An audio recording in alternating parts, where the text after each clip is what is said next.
शहर की चमकती दमकती जिंदगी में एक खूबसूरत सा फ्लैट था जो अपनी सुंदरता में मिसाल था।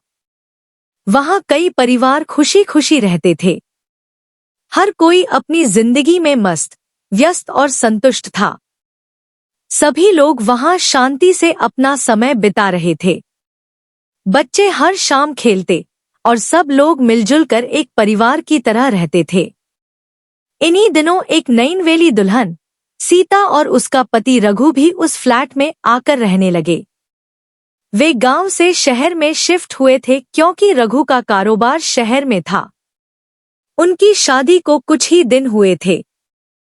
सीता एक नईनवेली दुल्हन थी और शहर का माहौल उसके लिए बिल्कुल नया और अनजाना था और कभी-कभी डरावना भी लगता था। खासकर तब जब रघु देर रात तक घर नहीं लौटता तो वह खुद को बहुत अकेला महसूस करती। हर शाम वह फ्लैट की छत पर चली जाती, हवा में खो जाती और रघु का इंतजार करते हुए गांव की यादों में खो जाती। एक रात कुछ अजीब हुआ। छत पर खड़ी सीता की नजर फ्लैट के आखिरी हिस्से में बने एक पुराने, बंद पड़े घर पर पड़ी। वह घर कई सालों से खाली था। लोगों का कहना था कि वहां एक दुल्हन ने शादी की पहली रात आत्महत्या कर ली थी और तब से वो घर बंद पड़ा था और उसकी आत्मा आज भी वहां भटकती है।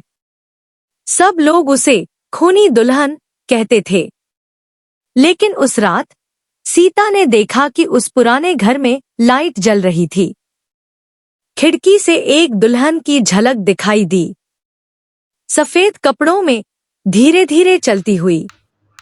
उसके शरीर की चाल में कुछ अजीब सा ठहराव था, जैसे वो किसी और ही दुनिया से आई हो।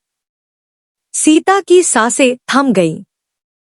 उसने पलकें झपकाईं, लेकिन दृश्य वही था।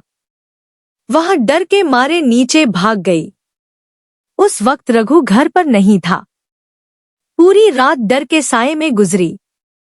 अगली रात फिर वही नजारा, वही रोशनी, वही दुल्हन, वही सरगोशिया। सीता का दिल घबराने लगा। तीसरे दिन उसने फ्लैट की दूसरी महिलाओं को बुलाया और उन्हें सारी बात बताई कि उसने खूनी दुल्हन को देखा है। सीता ने कांपती हुई आवाज में कहा। सभी महिलाएं हैरान रह गईं। वे उसे समझाने लगी कि ये उसका वहम है, लेकिन सीता के जोर देने पर सब छत पर चढ़ गईं। सभी इधर उधर देखने लगी। सीता ने हाथ से इशारा किया, लेकिन वहां कुछ नहीं था।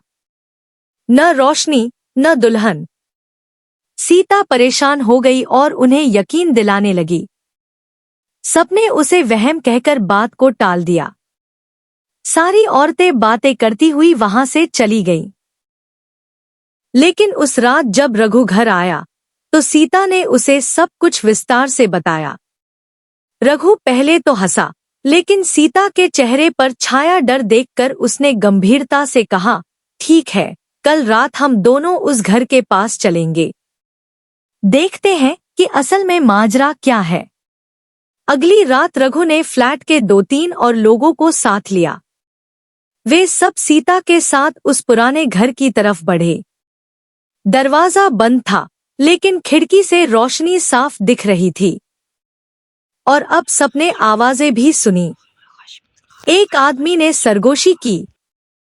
सबने खिड़की से झांका। अंदर का नजारा रोंगटे खड़े कर देने वाला था।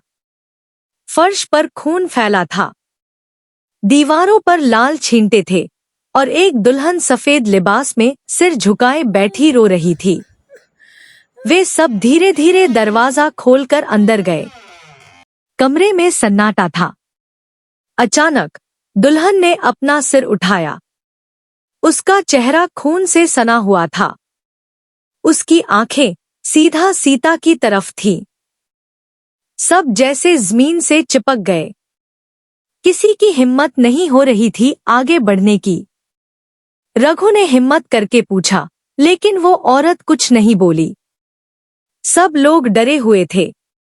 अचानक एक आवाज गूंजी, कट। सीन पूरा। कमरे की फिजा ही बदल गई। दुल्हन ने नकाब हटाया। अंदर से एक हंसता हुआ चेहरा बाहर निकला।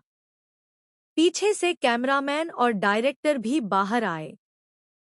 सभी एक पल के लिए चुप हो गए।